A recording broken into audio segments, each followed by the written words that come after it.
Está muy bien. ¿Quieres leer? ¿Qué? Yo quisiera que leas un cuento. Bueno, con Seba estuvimos pensando qué leer y decidimos leer un cuento que no está en el libro y que fue el resultado y que fue el resultado de una experiencia que tuvimos con él, con Mauro, con Fran y con otro amigo más en Buenos Aires cuando fueron de visita a la FED. Bueno, nos pasó una cosa muy particular y bueno, decidimos medio en broma, medio en serio. Yo me propuse, digamos, o me propusieron, o hubo que sí como un acuerdo general de escribir un cuento a partir de eso que nos había pasado. Eso fue un sábado de la noche, yo me levanté a la mañana y escribí esto. No está muy corregido. Sepan disculpar. Es largo. Se llama Todos queríamos creer, título creado por ellos.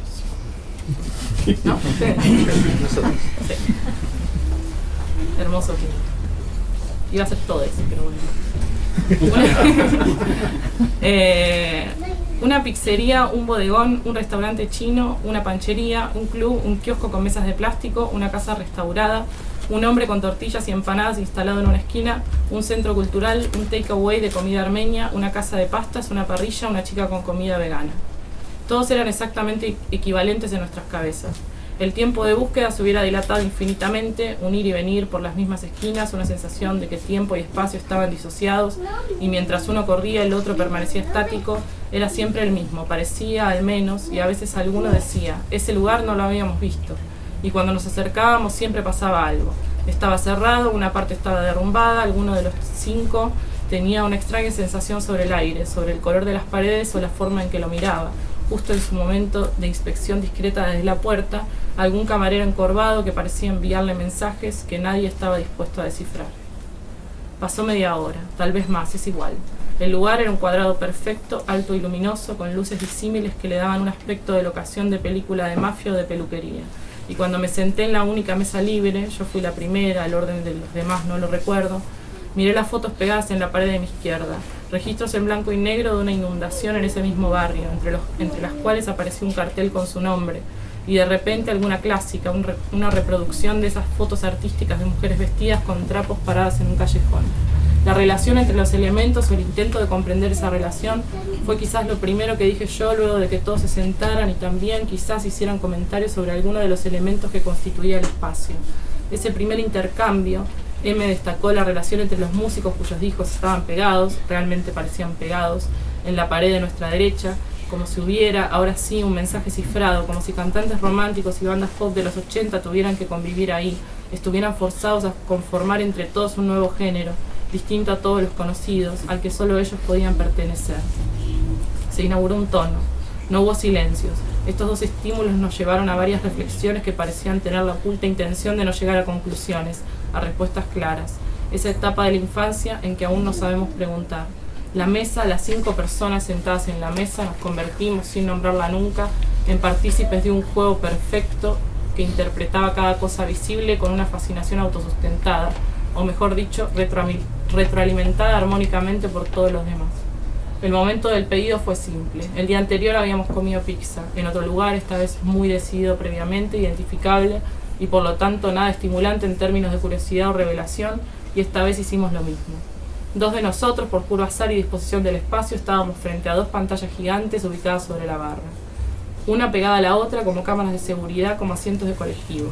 En la de la izquierda se transmitía un partido de fútbol con los colores saturados, azules, amarillos y verdes, que llamaban a observarlos y a la vez generaban un rechazo que llevaba, claro, a observar la otra pantalla. Una cámara ubicada a pocos centímetros de los protagonistas, dispuesta para un plano contrapicado con los ángulos disímiles. El de la izquierda era abierto, profundo y llegaba hasta el final del espacio. El de la derecha se cerraba, dejando ver apenas lo que sucedía en su cercanía y haciendo que todo el resto fuera un misterio insoportable, pero compensado por lo que sucedía en la parte registrada. Una mesa de mármol reluciente, 2 hombres de blanco, un horno. Uno de los hombres grande, robusto, musculoso y bien formado a pesar de la panza que se le asomaba por la presión del delantal en la cadera. El otro más pequeño, más joven, más anónimo. La cara del primero aparecía por la mitad, dejando ver solo una barba tupida pero prolija, y la del otro, si bien aparecía entera, era imposible de observar en detalle. Este orden, el grande adelante, el pequeño atrás, nunca cambiaba. El grande agarraba bollos de masa de algún lugar fuera de escena, los apoyaba en la mesada. Eran 5, 6, 7 bolos de tamaños perfectamente iguales y empezaba a estirarlos. En ese momento parecía que la imagen estaba acelerada. La forma en que se convertían en una lámina fina y elástica que el hombre, con admirable destreza y consciente de eso, estiraba y acomodaba para dar forma a un rectángulo cuyas medidas, sin dudas, respondían a una convención que era incapaz de incumplir. Era digna de un profesional sólido, indiscutible y hasta inhumano. Su compañero, por su parte, respondía a la entrega de los rectángulos colocándoles una capa de salsa muy fina que tampoco era posible saber de dónde salía y algunos ingredientes encima. Cuáles eran, quizás por el nivel de detalle del plano o por la distancia a la que estábamos sentados, era imposible de saber. Luego la recogía con una pala gigante perfectamente encajada en la forma del rectángulo y la introducía en el horno que estaba detrás. El hombre grande entonces tomaba más bollos y hacía más pizzas. Su dinámica era perfecta. Observamos, no, más, admiramos, más. Vivenciamos esa sucesión de imágenes durante media hora, quizás una. M y S, que estaban frente a mí, y a veían todo esto reflejado en el vidrio, por lo que para entender mejor lo que sucedía, yo tenía que contarles algunas cosas, sobre todo relacionadas con la colocación de los ingredientes. Esa cocina estaba en el fondo del lugar y lo supimos porque detrás de la barra había un pasillo blanco que ni siquiera yendo al baño, que estaba a su izquierda, podíamos observar más allá de su entrada. Ese pasillo entonces desembocaba en la cocina y un hombre que a veces pasaba por la barra, vestido de blanco también, de vez en cuando desaparecía de la realidad para entrar en escena y guardar las pizzas en una caja de cartón. Lo hacía desde atrás, muy atrás, y yo era la única que podía verlo y contarlo, y todos me creían. Así era. M hizo un comentario al pasar que, como todos los que hacíamos, se sentó en nuestra verosimilitud. ¿A dónde iban todas las pizzas? 6, 7, 8 pizzas que luego salían, que el tercero introducía en cajas. ¿Dónde estaban? La respuesta era clara. Algún lugar que estaba detrás del nuestro, un lugar que no era accesible desde la calle, una entrada secreta donde deliveries con bicicletas y celulares colgados esperaban impacientes su pedido.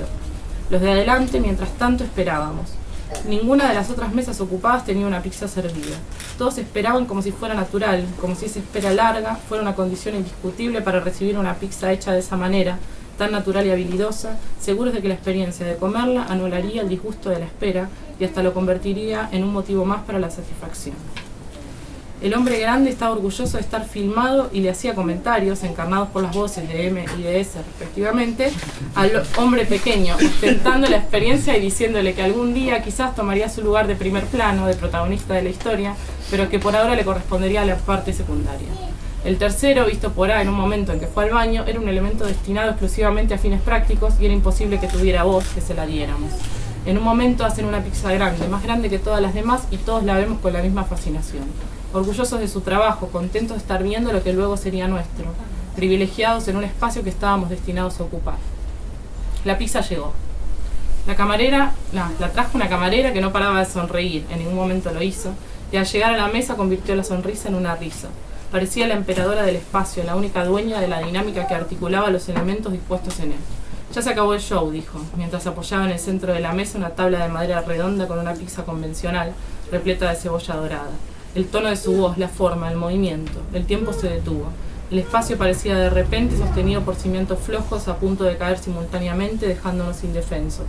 Tuve que hacerlo, hablarle, hacerle la pregunta que acabaría despiadadamente con todo, traernos de nuevo al mundo de la chica sonriente. El silencio que sobrevino fue un manto claro, clarísimo. Fue el momento en que descubrimos que las preguntas son el recurso más traicionero del discurso. Solo preguntamos lo que no queremos saber porque lo que sabemos ya lo sabemos, sabiéndolo o no.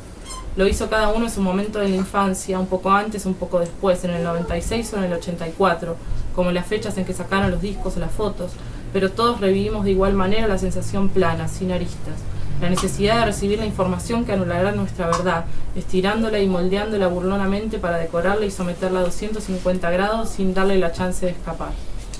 Repartimos la pizza, quizás alguien sirvió para todos, quizás cada uno eligió su porción y el silencio fue sentencia, una única palabra indescifrable. El dolor llevó a la gente, porque ahora eran eso, gente, sujetos, miradas, a una acusación proyectada directamente sobre mí y en mí, mientras tanto, solo quedaba una seriedad sin especie, habitada de silencios interrumpidos por comentarios banales. Imaginé, supe, confirmé sin pruebas que luego de esto vendría otra cosa, que el mundo exterior, ese desfile de autos, luces y gente, estaba ahí, que nunca se había ido. Un dolor traicionero, resultado de una acción ingrata. Recordé, viendo las fotos en las paredes de esas mujeres elegantes y encorvadas, mirando al vacío de la cámara como si yo también la mirara, que siempre, de alguna manera u otra, me había ocupado de traer a la luz las explicaciones de lo que yo misma, con una habilidad que jamás se redujo ni relativizó a pesar de la constante necesidad de estar en tierra y ver las cosas linealmente, estaba segura de que era inexplicable. Encarnar todas las voces que me habían lastimado para tener al menos el privilegio de ser yo quien lastime, de que alguien pague por mis constantes desilusiones. Salimos. La camarera sostenía la puerta mientras todos pasaban. Fui la última. Le dije que lo creímos, realmente lo creímos. No paraba de sonreír. Buscamos el video en internet, lo buscamos en cualquier lado y elegimos ese. Los esperamos de vuelta. Caminamos. El frío no era tanto como pensábamos. Íbamos a una fiesta. Entramos. Hicimos una ronda y nos quedamos quietos, observando el movimiento de la gente a nuestro alrededor. Una imagen prefabricada, caótica, repleta de colores. Alguien vino a saludar a ese. Se sacaron una foto. La cara de ese, iluminada por el flash, fue, por un momento, el elemento más blanco del espacio.